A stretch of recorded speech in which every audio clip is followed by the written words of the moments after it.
Bem-vindo ao podcast Cliques, Códigos e Checkouts. Aqui você acompanha conversas com líderes do varejo sobre as estratégias e tendências que estão evoluindo o setor. Inspire-se com suas decisões e visões para um futuro ainda mais inovador.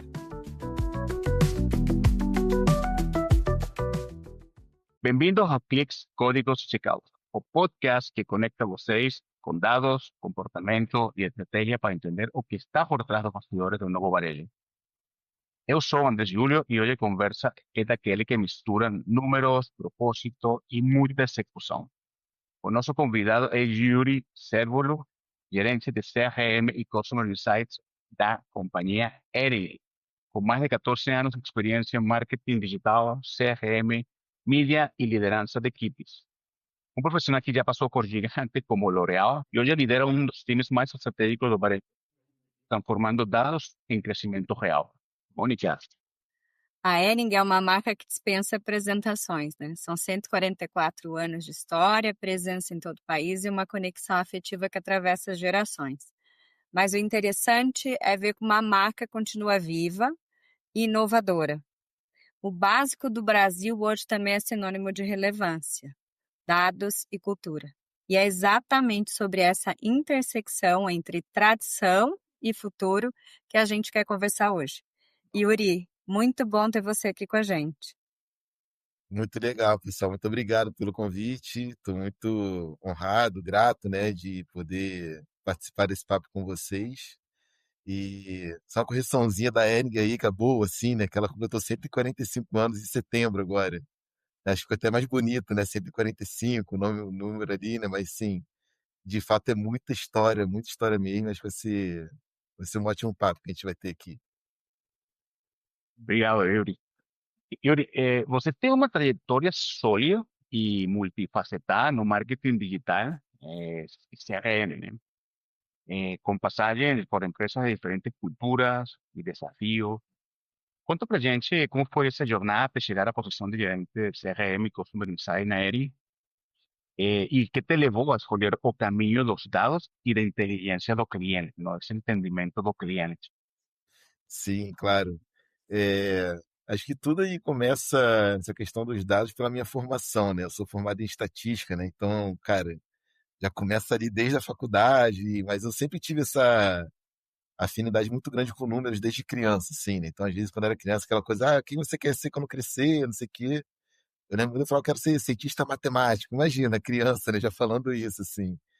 Mas sempre foi a disciplina que eu tive mais tranquilidade, mais afinidade, gostava muito de resolver aqueles exercícios de escola e tal. E na hora de escolher uma carreira, eu escolhi essa, né? Cara, comecei a faculdade em 2006, né? Tem um tempinho aí, mas eu lembro que na época já era uma carreira ali que estava, né, super promissora, começando a ganhar mais holofotes. Aí com o tempo a gente viu que isso estourou. E aí, naturalmente, assim, eu acabei entrando no mundo do e-commerce, né? Por um acaso, né? O meu primeiro estágio foi na B2W, 2009. Então, ali eu já tive o primeiro contato logo com a maior, né, a gigante do e-commerce brasileiro, ali na época, meio que dominava o mercado, na área de BI e CRM. Então, imagina, já comecei já ali na maior base de clientes do e-commerce brasileiro, né? Começou pegando fogo, né? Já comecei assim, né? Ao invés de começar pequena, já me colocaram na piscina ali, sinistra, cheio de, né, de jacaré, tubarão ali. Mas foi bem legal, assim, mas aquela primeira experiência, cara, acho que eu precisava rodar um pouco mais e tal, então saí desse lado de ter uma empresa já mais estruturada. Enfim, rodei por uma consultoria bem legal que eu aprendi muito, que é a DP6, né? Que na época era Direct Performance, virou DP6 depois, então ela hoje. Na época ainda trabalhava ali com a parte de mídia, fazendo links patrocinados na época, né? Alguma parte de mídia, mas muito focada muito em dados, né? Web Analytics, implementação, análise de dados. E eu fiquei muito focado nisso durante 2 anos, assim, mais ou menos, 2 anos e meio. Então, ali acho que eu criei muito essa base analítica da web, né? De como coletar dados, de como tratar os dados, como analisar esses números, né? Não só de navegação, mas de mídia, de CRM, de venda. Então, foi uma grande escola, principalmente na parte de web ou digital analytics, né? E aí, saindo dali, eu fui trabalhar no e-commerce de fato de moda. Foi o primeiro contato com o mundo de moda na S2 Holding, né? No e-commerce bem pequeno, mas foi uma experiência muito boa para ter uma visão mais do todo da operação de e-commerce. Até então, né, quando você está numa agência ou numa consultoria, você não tem essa noção 100% da operação, né? Então, quando eu entrei de fato na empresa, na operação do e-commerce, que vi, cara, para vender mais tinha muito mais coisa por trás, tinha toda a questão de gestão de estoque, do varejo, né? Eu comecei a olhar esses números também, então eu entrei para ver mais Web Analytics, comecei a me interessar por tudo e comecei a ver número de tudo, inclusive a participar de algumas operações que não tinha, sim, se parar pra pensar, não tinha muito a ver com o dia a dia da análise em si, né? Mas eu cheguei ao ponto, sei lá, por duas Black Fridays seguidas, de ir no CD da empresa, ajudar a separar produto para colocar no estoque de site para vender mais, assim, né? Então, eu sempre fui esse cara, eu Varejo, gostava. É, varejo, varejo. exatamente, Varejo sabe? vivo, né? Vivo, total, cara. Então, foi uma experiência muito legal, assim, nesse sentido, sabe? De aprender desde a parte da tecnologia, da integração do estoque, às vezes o cara no CD passava o produto, mas não subia no site, e tinha que descobrir por que que isso estava acontecendo, e queria vender e não vendia, e eu fui aprender como é que era a carga, não sei o que, né? Trocava muito com tecnologia. Como é que, cara, a gente conseguia ter um abastecimento melhor, né? Tanto do produto novo quanto do antigo, enfim. E toda essa parte de marketing também, né? Então, tem uma visão muito geral. Na S12 já peguei uma área de CRM, né? Então, na época, eu substituí uma agência externa por uma operação interna dessa parte de dados, então de tirar os insights do consumidor, montar os dashes, né? Montar os acompanhamentos ali. Então, ali eu já comecei muito mais a inclinar por esse lado do CRM, né? E trabalhar a comunicação, principalmente no digital. E quando eu fui para a L'Oréal, isso me fortaleceu mais ainda, né? Então, eu entrei na L'Oréal numa função de tecnologia, né? Então, era consultoria de dados ali na veia, fui para S2, muito dados ali, e-commerce como um todo, e na L'Oréal entrei como tecnologia para CRM e e-commerce. Né? Então, muito focado em como é que a gente colocava as ferramentas para funcionar, treinava as equipes e fazia gerar valor em cima disso também. Né? Então, principalmente ali com CRM, com a Salesforce, no digital ali com a Vtex, com o Analytics também, né? O GA na vida. Então, foi uma posição bem interessante. E aí, depois eu passei por duas cadeiras ainda, antes de sair da L'Oréal. Uma cadeira de CMI, tem muito a ver com o que eu faço hoje. Né? Então, como é que as coisas vão, né? A vida vai dando voltas, a gente se encontra de novo ali. E também numa gestão de e-commerce, né? Então, eu fui responsável pela gestão de dois e-commerces próprios da L'Oréal na época. Então, fiz um pouco de tudo ali, né? Tive uma experiência bem bacana. Mas a veia do varejo falou mais forte, né? A L'Oréal, por mais que tenha, até hoje, né, uma operação de B2C, ela comparada ao B2B da empresa é quase nada, né? Hoje está até maior, pelo que eu acompanharia nos resultados oficiais e tal, mas na época era muito menor, então tinha muito menos espaço, e aí veio esse convite de ir para o Grupo Soma, né? O varejo ali me chamou de volta, o varejo de moda também, então eu gosto muito do varejo de moda, que tem um lado do varejo, mas ao mesmo tempo tem um lado criativo da história, né? E você pensar nas coleções, no produto, na história que a marca está contando, então tem um pouco desse charme também, digamos assim, né? Do lado criativo e tal. E aí no Soma eu acabei me debruçando, né, 100% nessa parte mais de performance, principalmente CRM e mídia, né? Então eu assumi também oficialmente ali a cadeira de gestão de mídia de performance. A gente em 3 anos, né, entre 2019 até 2022 ali que eu fiquei nessa cadeira, a gente estruturou uma mesa de performance interna, né? Então contratou um monte de gente ali pré-pandemia. Então, quando entrou na pandemia, a gente estava com todo mundo dentro de casa já, cara, todo organizadinho, parecia que a gente estava prevendo alguma coisa, né? Então, quando virou, cara, nosso time já estava ali dominando tudo, e aí foi um momento de grande crescimento, apesar, né, de todo, né, a tristeza que foi o período, enfim, né?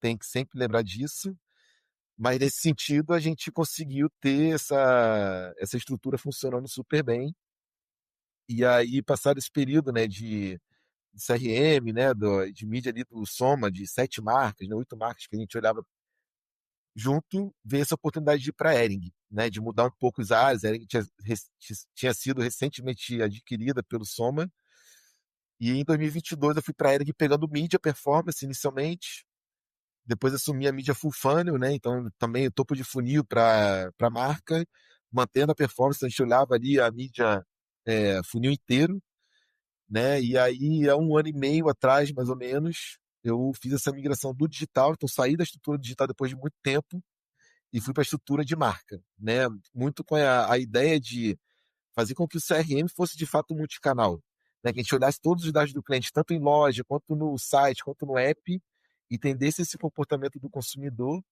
e fizesse as comunicações da melhor maneira possível, né? Que é todo esse uso de dado, né? Como é que a gente usa esse dado para frente, né? Então, e aí no meu caso, né? Especificamente falando, no CRM, para site e app, mas também para loja, né? Então a gente tem ferramentas aqui de ativação do consumidor para todos os canais para todos os canais de B2C da empresa hoje, né? A gente ainda tem um trabalho começando para B2B, para multimarcas, mas muito incipiente ainda, mas para B2C a gente tem isso muito bem desenvolvido e a gente estruturou uma área de Customer Insights também. Então, assim, além de ver os dados transacionais, dados de navegação, que a gente tem ali dos consumidores no dia a dia, a gente também realiza várias pesquisas, né, direto com o nosso consumidor interno, mas também com o consumidor externo, né? Tanto no sentido de entender hábitos de consumo, como também entender movimentos de marca, né? Percepção de marca, como é que a gente está em relação ao nosso público, ao nosso mercado concorrente, né? Então, assim, a gente montou uma célula muito interessante de tanto entendimento de mercado e consumidor, mas também de ativação desses dados no dia a dia, né? Então, acho que essa é a pincelada geral, assim, também acabei falando um pouquinho aí demais, né? Mas é bem interessante porque, cara, já consegui passar um pouquinho por vários lados aí e hoje tô nesse lugar bem interessante também. O Yuri, nossa, eu tenho tanta coisa para perguntar aqui que eu vou ter que me segurar aqui para o tempo dar. Mas você comentou aí sobre várias empresas que você passou, né? Implementação de plataformas, de CRM, enfim. É, e a gente sabe quanto isso é difícil, né? Não Sim, é, né? A gente sabe o que vem pela frente, mas conta pra gente um pouquinho dos principais desafios que você teve. Se pudesse listar aí alguns, trazer um pouquinho desse cenário pra gente. legal. Assim, acho que falando de CRM, plataforma de CRM especificamente falando, assim, acho que o principal desafio não está nem na plataforma em si, está muito mais dentro de casa, na organização de dados da própria empresa do que na plataforma, sabe? Então, assim, eu já passei pelos dois lugares. Então, assim, lugares que eu digo assim, pelos dois momentos, né? Digamos assim. Um em que a empresa, cara, tinha os dados completamente bagunçados e ela achava que era só contratar a ferramenta de CRM, que aquilo ali ia virar uma maravilha. E aí, geralmente, o problema era sempre, cara, a gente não consegue fazer uma régua, a gente não consegue. Cara, aí o problema era da plataforma, mas na verdade, sim, os dados não estavam chegando da maneira correta para que tudo funcionasse na ponta, né? E aí depois a gente fez toda a descoberta, ajustou. E isso aí, com certeza, né, atrapalha a implementação e atrapalha a geração de valor em cima disso depois também, né? Um outro caso, também é o lado positivo, né? Então, de ter já a casa muito bem arrumada, né, com a estrutura de dados, todo o fluxo ali de integração e automação da base de dados, que quando você vai para implementar uma ferramenta ou nova ou numa outra marca do grupo, né, no caso do Sono, passei muito por isso. Cara, a implementação ela ocorre muito melhor e muito mais fácil, né? Você já tem um modelo de dados definido, você já sabe quais são as informações que você quer carregar para frente, qual a frequência de atualização que você quer ter, né, dentro da plataforma de CRM depois. Então, assim, eu estou passando por esse momento agora, assim, a gente está, cara, pensando em possibilidades e tal, mas eu fico muito seguro porque hoje a gente tem um processo muito bem definido dentro de casa. Acho que esse é um ponto muito importante que acho que muitas empresas ainda ignoram, sabe? Cara, antes de pensar lá fora, né, qual a ferramenta que eu vou usar e tal, cara, organizar o dado interno. Então, qual é a chave ali que identifica o cliente? É o CPF? Então, cara, vamos pegar deduplicar todos os dados, ter essa visão unificada da base. Antes de pensar de levar esse dado para qualquer outro lugar, a gente tem que ter a parte dentro de casa muito bem estabelecida, né? Com as regras de negócio bem definidas, né? As atualizações e tudo mais. Então, acho que esse é sempre o ponto zero de qualquer momento de você partir para depois implementar uma ferramenta, sabe? Sí, muchas veces en esa presa que, que se tiene por hacer acontecer una cosa muy rápido, y sobre todo cuando a gente fala de dados, a veces no ter los procesos internos claros, bien definidos, las reglas de negocio, las preguntas certas, ¿ok? Dentro del negocio inicialmente, antes de vos salir, eso termina muchas veces atrapalhando las implementaciones, posiblemente vos puede estar contratando una boa solução, porém, você com o processo interno não está preparado ainda, né? Então, acontece muitas vezes que a gente, digamos, do lado interno quer fazer uma coisa que eu faço manual, sin quizás una lógica establecida, más todos estos sistemas CRM o cualquier algoritmo precisa una lógica. Entonces, a eso uno puede traducir sus subjetividades para este tipo de herramientas y plataformas, ¿no? Entonces, a gente precisa cosas lógicas. Entonces, que muchas veces en la correría a gente no hace cosas muy lógicas. Faz cosas que hacen sentido para ese momento y para resolver más. Cuando você quer fazer isso, traduzir isso em uma plataforma, em um algoritmo, quizás você precisa mudar algumas coisas porque os algoritmos entendem de lógica e todas estas plataformas entendem de lógica, né? Então, isso é bem interessante o que vocês param, né? E a gente sabe que tem muitas companhias, são muitas as companhias, quando você fala de varejo, que precisa evoluir muito nesse sentido, né. A gente tá falando de tanta coisa lá para frente, mas tem um básico bem feito para cá, né. Tem um mato alto grande ainda, né, do É, básico bem feito ainda. cara, com certeza, assim. E aí, esse ponto aí, Andrés, que você comentou de, cara, a gente está sempre querendo. É como é que essa pressão comercial do varejo, né? Que é inerente ao modelo. Não adianta, assim, quem gosta do varejo também quer vender o tempo inteiro, né? Mas o que eu percebi em todos esses anos e eu sempre procuro organizar, né, as equipes que eu trabalho, que eu tenho, assim, sobre a minha gestão, quando a gente tem algum projeto e em projetos, ou seja, iniciativas que têm que andar descolados do tempo do varejo. Porque senão, cara, assim, o dia a dia consome o tempo dessa equipe e você não consegue fazer nada. Toda aquela demanda, você projetou 2 semanas para desenvolver, vem alguém e fala, cara, aconteceu alguma coisa aqui e tal, precisa parar para resolver não sei o quê. A gente sabe que o dia a dia do varejo é esse. Não adianta a gente brigar contra, vai se estressar, vai querer mudar e, cara, não vai mudar. Muda aqui e ali, mas daqui a pouco, mais cedo ou mais tarde, o negócio acontece de novo, né? Então, assim, eu acho que quando a gente está pensando num projeto, né, de tecnologia, de dados, principalmente, cara, demanda realmente, cara, uma massa crítica, você tem que parar, tem um tempo de maturação, né? Conforme você vai mexendo nos dados, novas coisas vão aparecendo. Não adianta, sempre é assim, que você vai olhar um dado, aí você acha que tem uma hipótese muito boa, você confirma aquela hipótese, em cima dessa surge uma outra, e isso é meio que infinito. Né? A gente tem que saber também a hora de parar e falar, não, beleza, aqui chegamos aqui, tá bom, agora a gente continua num outro lugar, num outro momento, enfim. Sí, eu coincido contigo, Yuri, porque eu também falava com um amigo meu, um varejista, y eso no es muy común do lado varejo parar, o sea, porque como você siempre precisa, igual que a indústria, você siempre precisa ir trocando a roda, o avião tá voando, você precisa trocar alguma coisa em pleno voo. Mas eu acho que no todas as equipes de esa compañía, ok, precisan estar nesse mismo mood, precisa ter pessoas que realmente parem para reparar. Porque quando você para, você repara. Isso. Então, se você não consegue parar, definitivamente está todo. Alguém tem que estar olhando o buraco lá na frente.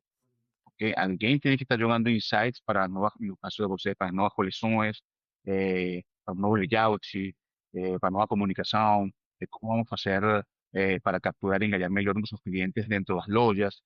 Alguém tem que estar olhando para isso desde, digamos, desde uma perspectiva de calma. Okay, porque trabalhar com dados definitivamente não dá para você estar hoje fazendo uma coisa, parar, deixou e foi para outra coisa, e agora voltou. E quando você voltou, já era, você perdeu o fio conector do que você estava criando para chegar a um lugar para poder entregar esse projeto da melhor forma, a melhor comunicação da melhor forma, o público-alvo da melhor forma. Então, eu acredito que, que, que não acontece muito isso hoje no varejo, infelizmente, mas eu acredito que são estas equipes de CRM, Category Management, Shopper Insights, ese grupo, esa equipe que precisan y deben tener el tiempo para parar y reparar, ¿no? Isso com certeza, cara. Eu vejo muito assim o risco disso, de não ter essas equipes que conseguem trabalhar num tempo diferente do dia a dia, é a empresa parar de fazer sempre as mesmas coisas da mesma forma. Né? Então, a Uhum, galera tá no dia a dia ali, sempre vai ali repetindo, uhum, repetindo, repetindo. Aí quando alguém para e uhum, fala, cara, por que a gente tá fazendo assim dessa forma? Ah, sempre foi assim, né? uhum, O clássico. Sempre uhum, foi assim, cara. Por que eu vou fazer diferente? Tá aí, tá rolando, né? Então, vamos lá, vamos lá, vamos lá. E, cara, tem que ter uma galera ali pensando nisso aí. E assim, cara, tem ciclos e ciclos de tempo de aprimoramento, né? Mas sim, você tem, deixa, sei lá, a cada trimestre, se tiver uma inovação impactante no negócio, você coloca isso no tempo, cara, em um ano você tem 4 grandes mudanças significativas, talvez, no seu negócio, e isso já, cara, já pode mudar realmente o patamar e a forma como a empresa está trabalhando. Você nem pensar, cara, vou, sei lá, ter 30 inovações no ano. Não, cara.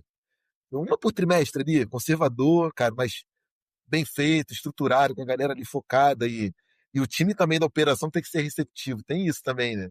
Porque às vezes É, cria até uma sim. rivalidade. Fala, não, a galera ali que não trabalha, que tá ali de boa. Né? Não tem isso. Tipo, a gente tá aqui ralando pra bater a venda e a galera ali tá ali de boa. Não, cara. Cada Não, um tem aquela seu galera tá papel. viajando, né? A É, gente exatamente. tem muito da síndrome de Gabriela, né? A gente faz assim, eu nasci assim, eu cresci assim, né? Exato. Você sempre assim, né? Tem essa coisa. A gente tá fazendo, tá dando certo, né? Fica É, inventando pra que mudar, história. cara, né? A É, mudança, ela sempre é dolorida, né, cara? Não adianta, é. assim. A gente sempre sofre um pouquinho na mudança. Mas acho que tem muito a ver com a cultura da empresa, né? De deixar ter transparência, né? Tipo, cara, qual o papel de cada um, né, dentro do time. E aí, se tiver alguma dor, assim, nesse sentido, é, cara, até se for o caso da pessoa que tá ali, que se sente que, sei lá, trabalha mais que a outra, cara, troca de time, vê se coloca no lugar da pessoa para ver se é fácil também, né? Tá lá do outro lado, tem que trazer inovação e pensar em coisas e tal, e achar, né? Então, assim, é. Mas é isso, cara, acho que é muito por esse caminho, assim, se aplica muito bem a esse projeto de CRM, né? Voltando, né, ao ponto inicial ali, acho que tem muito a ver nesse sentido aí também. sí, y es engraçado, ¿eh? Porque es que siempre es cobrado por insights. Como você usa o dado, está todo mundo esperando que você traiga alguma coisa, só que a veces você não tem tempo para isso, não? Porque é lo que você fala, você entra nessa dinâmica também, nesse mood, e você basicamente o que faz é analisar de forma rasa um dado y más José, conversamos este día también en un episodio anterior, que José no consigue resolver los problemas, ¿ok? Porque para resolver el problema você precisa ter tempo para entender, para dar un contexto y a partir de ahí ver cuáles son las ferramentas que você tem, cuáles son as dores y a partir de ahí você começar a estructurar un camino que permita ir aliviando esas dores, ¿no? A través do uso de dados. Y ahí conecto eso con la próxima pregunta, que, porque afinal o dado é só o começo da conversa, né? Quando a gente fala de Customer Insights, existe uma camada que é muito mais emocional, o comportamento, o desejo, o contexto. Quais foram os momentos desafiadores da sua carreira que te fizeram chegar ao cliente de uma forma mais humana? Como isso moldou o jeito que você usa os dados hoje? Cara, pra mim, um grande momento ali, até, cara, que eu senti isso foi no Grupo Som. Assim, a L'Oréal já tinha me dado um pouco disso, né? Assim, que eu acho que a L'Oréal é uma empresa muito focada pra marca, digamos assim, né? É muito, cara, marca, são marcas muito poderosas, né? E acho que o mercado de beleza tem um pouco disso, né? Da marca ali ser um pouco mais presente. Mas quando eu voltei pro Soma, né, para trabalhar ali com moda, e principalmente quando eu comecei a ter mais contato com o pessoal da Farm, né, Farm Brasil ali, cara, eu vi que assim, existe uma coisa que cara, pode ser tangível, a gente pode fazer pesquisa para entender, né, assim, eu sou o cara da pesquisa do número aqui, mas que eu entendi, cara, existe uma subjetividade ali por trás, sabe, que, cara, às vezes é meio intangível o negócio, assim, sabe, eu realmente, eu tinha dificuldade de aceitar isso, mas eu comecei a perceber que, cara, existe uma coisa, uma aura ali mais não objetiva, digamos assim, sabe? Porque, e claro que assim, o time da Farm conseguiu achar uma mão, cara. Se você for ver hoje, a marca até lançou uma nova marca agora que não é mais de roupa. É tudo menos roupa. mas a marca está presente e foi um sucesso absoluto. Eu acho que tem muito dessa coisa da marca. O que que é a marca por trás? Né? Se tem muita coisa, uma personalidade, cara, como é que ela se comunica, como é que tem o cheiro e a abordagem, cara, isso tudo está envolvido. E quando você vê ali o negócio funcionando, as pessoas que trazem as ideias, como é que é o processo criativo delas e como é que elas trazem, como é que isso se concretiza depois, me trouxe muito esse insight, essa mudança de pensamento, de entender que, cara, por mais que a gente possa fazer, vai fazer performance para vender, vai fazer não sei o quê, cara, faz desconto, faz promoção, cara, assim, se você tiver uma marca muito boa, e claro que tem que ter um produto bom e legal, mas assim, a marca tem um poder absurdo, né? Eu acho que a marca tem muito a ver com isso, de você realmente entender como é que você se conecta com as pessoas no final do dia.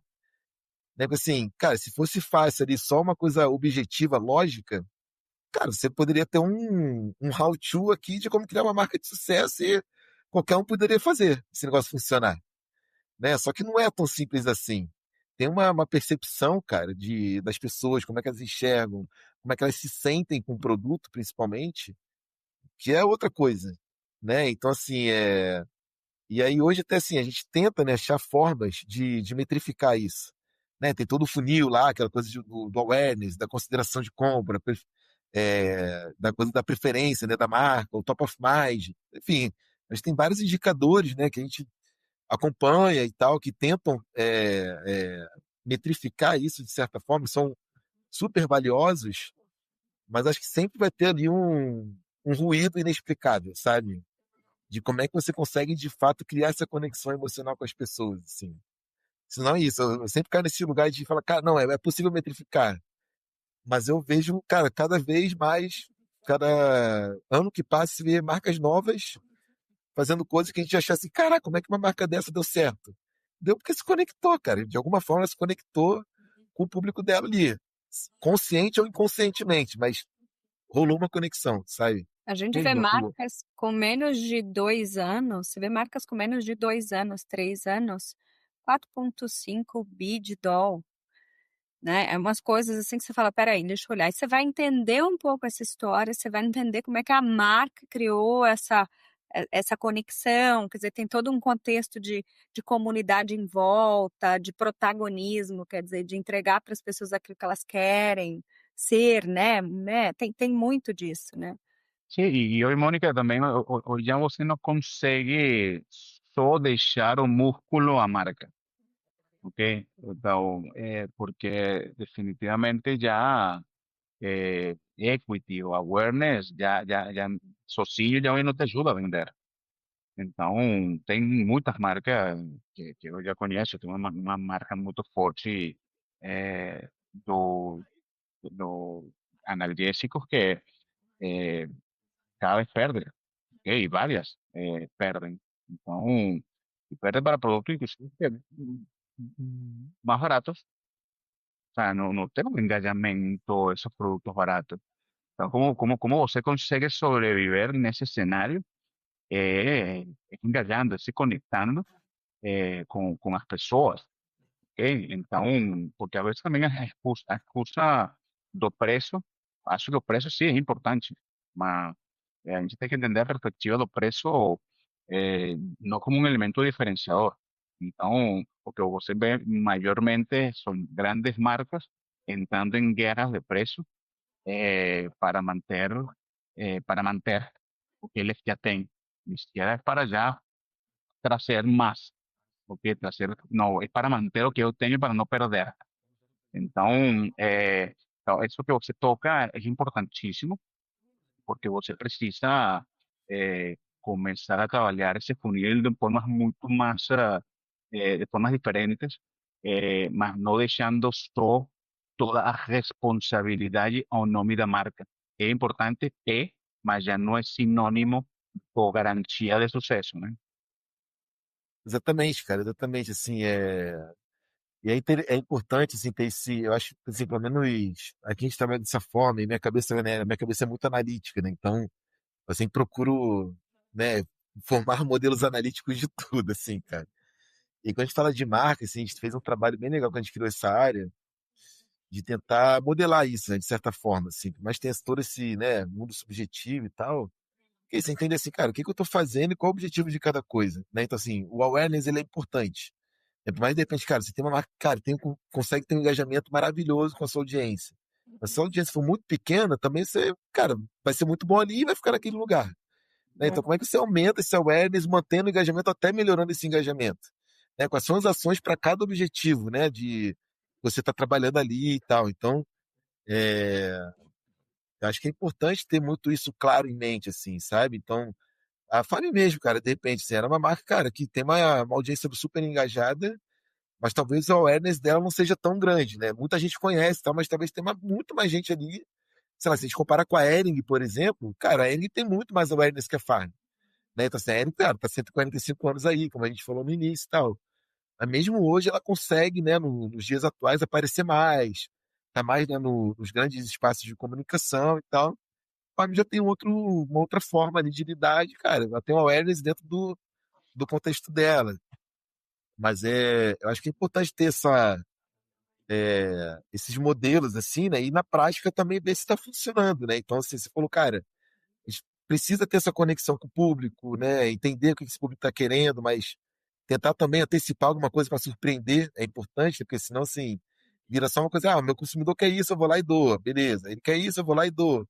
Mas é a surpresa, né? A gente pensa no. Eu gosto muito da metáfora do relacionamento, assim, do cliente, como se fosse um relacionamento, sei lá, amoroso mesmo, né? Você tem a pessoa que está saindo e tal, você começa só a entregar o que a pessoa está te pedindo, pô, começa a perder a graça, digamos assim, com o tempo, né?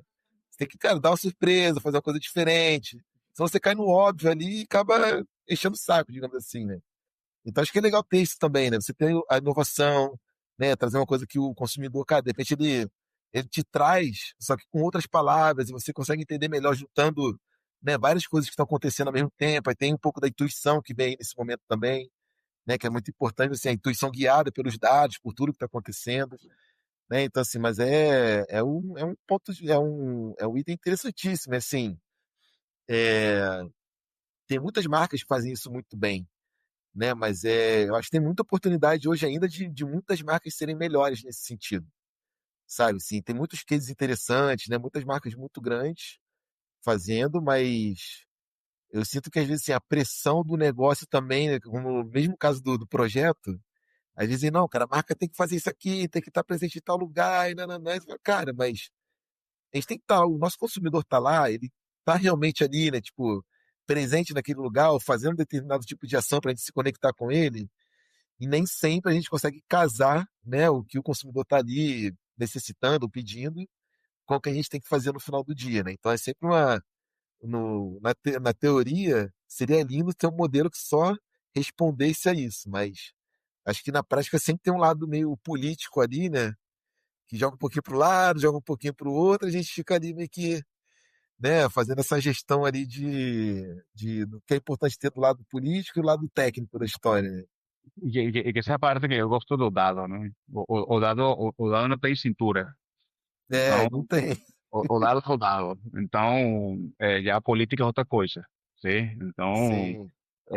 também falamos estes dias com outra pessoa, com a sua de Bistec, né? Que a gente fala que muitas vezes, primero, você que é estadístico va a saber de eso, ¿no? Que las personas intentan torturar o dado para que o dado fale o que ela quer que ela quer falar. Então, Uhum. Enquanto não fala o que ela quer, ela fica ali, tipo, carinho. exatamente. Tira, tenta tirar. En corto hilo. No, no, vamos a ver 6 meses. No, no, coloque 4. No, no, por 8. Vamos a ver 4. Aquí, deixa ahí. Cara. Entonces, es más o menos así como funciona. Y yo te quería, antes de Mónica, de pasar a la próxima pregunta, porque ya que estamos ahí, la cultura. O sea, porque Uhum, hoy se fala muito, Mónica, e a gente escuta muito também em farmácia, em alimentar, esse aspecto de a gente precisa o shopper no centro, o data-driven, etc. São conceitos que você escuta todo mundo repetindo e repetindo, mas que você ao final não sente que isso digamos, é isso, é político, mas não é cultural. ainda tem um gap muito grande para que isso dentro das organizações vire cultura. Áreas de Super Insights, áreas de dados, eh, e o dado, não como área, porque a área que te estabeleces es uma governança, mas realmente lo que debe existir dentro de la organización es una cultura de dados, una cultura focada no shopper, independientemente de la área que cuide de eso. Mas acho que todo É, mundo deveria respirar isso e acho que a comunicação seria muito melhor e mais fluida nesse sentido quando alguém de dados, alguém de insights chega e se senta a propor algum cambio, alguma mudança no rumo da estratégia, não? sim, sim, total, cara. E assim, até essa questão da cultura de dados, né, data-driven, enfim, acho que é importante ter, né, esse tema, né, sendo discutido e levado à frente cada vez mais.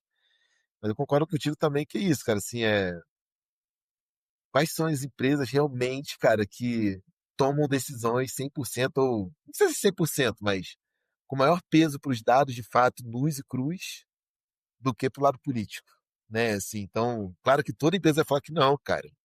A gente é mega data-driven, e você vai ver lá, as apresentações são baseadas nos dados, né? A gente sabe, cara, no dia a dia ali tem muita coisa que foge, né? Tem essa coisa do, cara, vou usar o dado aqui que me favorece na minha decisão, ou então vou usar o dado, cara, assim, eu, sei lá, não levo muito em consideração o dado que de repente não traz muito o que eu quero dizer, né? Então, assim, mas acho importante ter, né, isso como um objetivo, né? Assim, de melhorar cada vez mais nesse sentido, de caminhar para esse lugar onde o mundo ideal, né, é esse onde as pessoas realmente olham o número como ele deveria ser e tomam decisões baseadas nisso, né? É, e aí, pô, tem um outro ponto que você comentou que eu esqueci agora.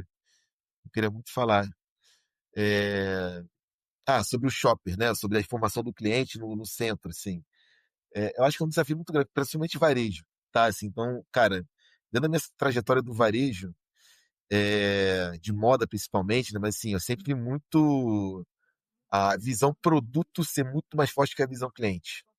O que eu quero dizer com isso? É um comparativo muito simples que eu sempre faço na minha cabeça e que faz todo sentido.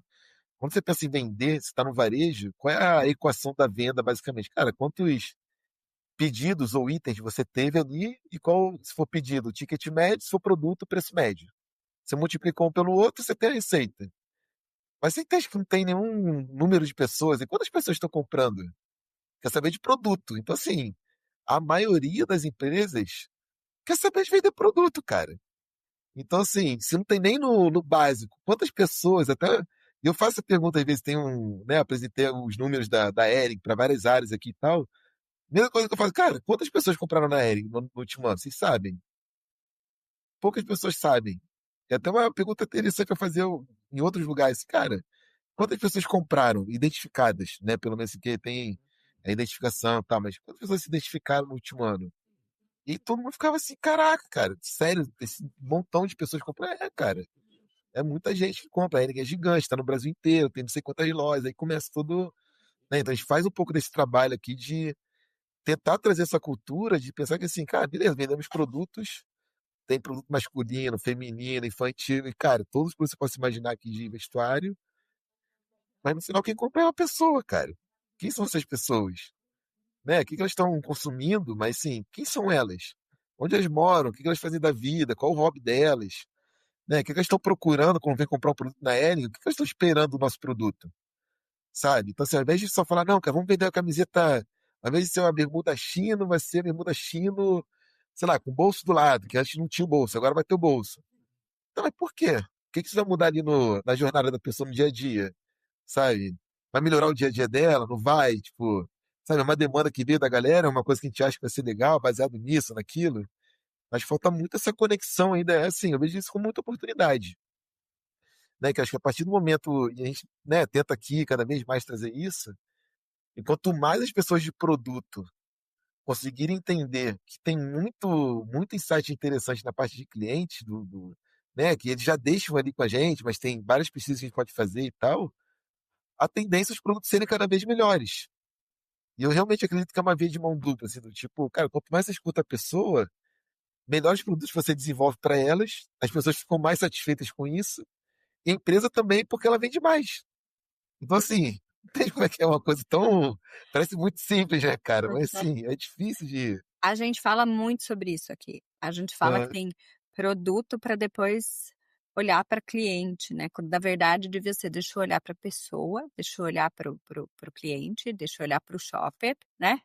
E aí é, sim, deixa eu entender qual é o produto, né? Deixa eu entender, quer dizer, é o contrário, né? E o que a gente vê é a inversão mesmo, né? É produto primeiro, produto vai para tudo, para todo mundo, né? Todo mundo é e às igual. vezes sim, é produto primeiro em primeiro, né? Não tem nem o É, segundo cliente, né? Às vezes, é só o é. produto em si, e aí isso acabou, sabe? É isso. O Yuri, eh, a gente está claro que a gente está vivendo um novo momento e as companhias, as empresas e os líderes aí já despertaram para isso, né? A gente tem pessoas como você agora, muitas pessoas como você liderando áreas, né? E já enxergando novos horizontes. E essas novas mudanças, elas vêm numa aceleração gigantesca, né. E junto com essa aceleração, a gente tem tecnologia, novas tecnologias aparecendo o tempo todo. Na tua visão, quais são as tendências mais impactantes aí para o varejo nos próximos anos, especialmente aí no uso de dados, né, de automação e inteligência artificial? E como a Hering, tem se preparado aí para essa nova lógica? Legal, assim, não tem como não falar de AI, o AI, enfim, como a gente quiser falar aqui, né? Acho que essa é a grande tendência, assim, eu vejo também ao mesmo momento, você tem alguns amigos que trabalham em startups que estão focando nisso para gerar produtos novos, né? Ou pessoas, assim, amigos que trabalham em empresas que estão usando isso, mas eu acho que a gente ainda está aplicando AI em muita coisa, mas que ainda não teve aquele grande clique, né? De, cara, acertaram a mão no produto, assim, tem o ChatGPT e tal, mas eu acho que, assim, isso está sendo aplicado em vários lugares diferentes ao mesmo tempo. O que eu vejo muito de consenso ainda é, cara, assim, não teve uma mudança absurda, né, no que tange ali ao marketing, pelo menos, e tal.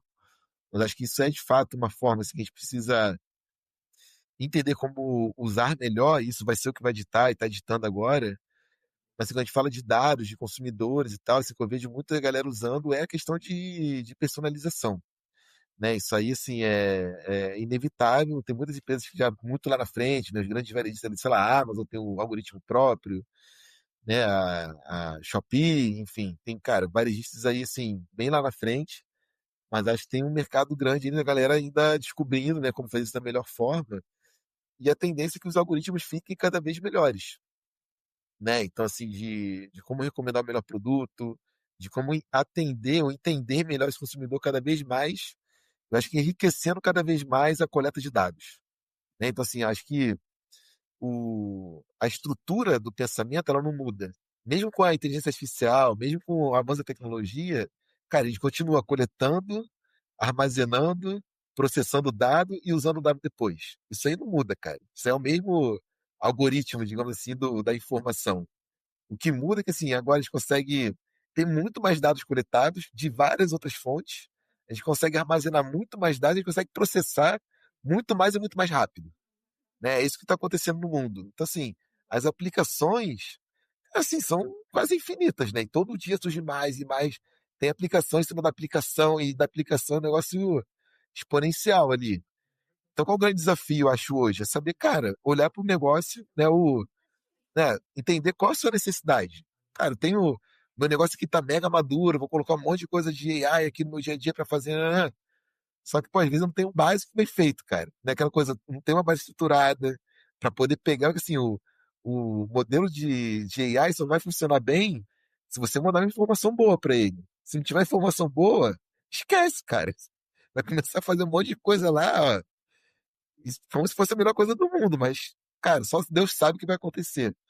Então, assim, a gente tem que ter muito essa clareza em mente de, cara, o que a gente está fazendo e onde a gente quer chegar, né? Uma coisa mais simples, teoricamente, de pensar, mas que acho que sim, tem sempre essa na agitação, na correria de fazer e de provar valor e tal, a gente acaba às vezes, cara, atropelando e depois a conta sai cara, né?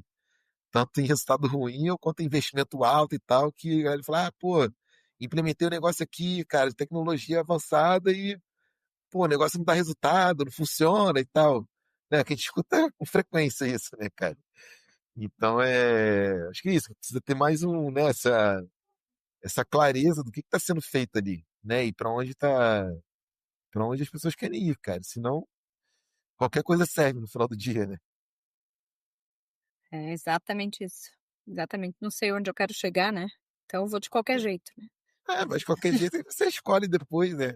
Aceita Com- É, qualquer coisa, pô. é.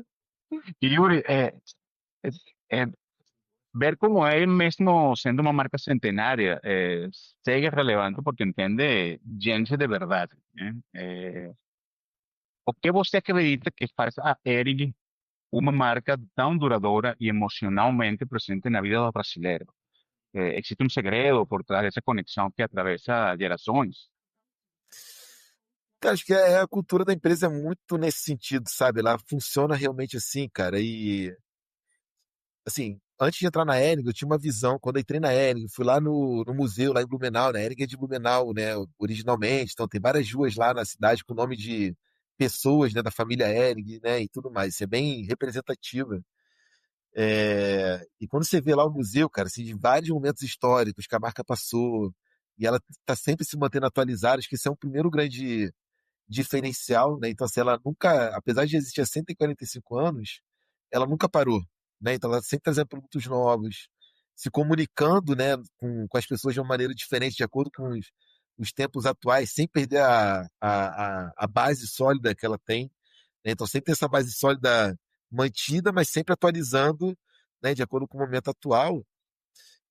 Mas essa coisa da percepção das pessoas em relação à marca, acho que todo mundo conhece a Hering, já usou a Hering em algum momento da vida. Né? Assim, o brasileiro, né? Principalmente, cara, tá aqui no Brasil a vida inteira, em algum momento ou mais novo, ou mais velho, ou no meio da idade, não sei. Cara, usou a Hering. E tem uma memória afetiva com isso, porque a Hering era sempre uma marca muito, acho que família, assim, sabe? Os momentos que ela se inseriu, né, dentro do brasileiro, é sempre um momento família. E quando eu entrei para trabalhar na marca, eu me senti muito dessa forma, sabe? As pessoas são muito acolhedoras, é um ambiente muito tranquilo, sabe? As pessoas têm um pouco dessa energia, sabe? No dia a dia da empresa, de família, daquela coisa acolhedora, as pessoas se tratarem bem, sabe? Então, acho que isso, de certa forma, transmite também para fora, sabe? No design, nos produtos e tal. Então, é uma coisa muito. Acho que atinge muito esse lugar ali, é, dessa marca que, cara, é boa, é legal, sabe? Que é aquela marca do básico bem feito, né? A gente vê muito isso, cara, é um produto de boa qualidade, é um preço acessível, né? E é uma marca que, cara, você vê que nunca está envolvida em polêmica, né? Ela fala de várias coisas, mas ao mesmo tempo, cara, nunca está em polêmica de um lado nem do outro. Tá sempre na dela ali, fazendo o trabalho dela bem feito, sabe? E você vai numa loja, um ambiente tranquilo, né? Naquela coisa música e tal, para você comprar e tal. É sempre uma coisa, né, meio equilibrada, digamos assim, sabe? Então acho que tem muito isso no dia a dia dela também. Se tiver a oportunidade de um dia ir em algum lugar, né, né, no escritório e tal, vocês vão perceber muito isso, assim, que a galera é muito acolhedora, receptiva e tem essa abertura sempre pro novo, né? Então que é importante, não ficar ali debruçado no passado, que senão, cara, já era, né? Em movimento, né? Em Em movimento, movimento sempre em sempre. movimento, né? Quem para Exatamente. fica para trás, né? O tempo corre e já era, né? É isso, né? Yuri, ó, conversa boa demais, demais. É inspiradora a gente, principalmente nós, né, Andrés, que amamos, né, dados. É inspirador ver quando eles bem usados, né, como eles criam conexão real, né, como marcas históricas como a Hering se tornam referências aí também em inovação. Então foi bom demais o papo, queria agradecer demais a tua presença, adorei, muito bom. Imagina, Bom, Yuri, muito obrigado pelo espaço. E nada, a gente, cara, dado es a nossa praia, realmente, como o Única bem falou. Y para nosotros, acho que este episodio resume bien lo que a gente acredita. que é o novo varejo. O sea, que o novo varejo é feito de pessoas, propósito e performance. O sea, a gente não pode se desprender da performance, é importante, mas pessoas e ter um propósito muito claro definitivamente faz a diferença, não? Yuri, obrigado por dividir a tua visão com a gente e parabéns por liderar com tanta clareza e sensibilidade, não? Não, imagina, pessoal, pô, um grande prazer. Obrigado pelo convite. Foi realmente um papo muito legal, assim, obrigado mesmo. Foi muito bacana participar desse bate-papo com vocês. Esse foi mais um episódio do Cliques, Códigos e Checkouts, o podcast que traduz o varejo em movimento. Se você gostou, compartilha, segue a gente e acompanhe os próximos episódios, porque o varejo não para e a gente também não.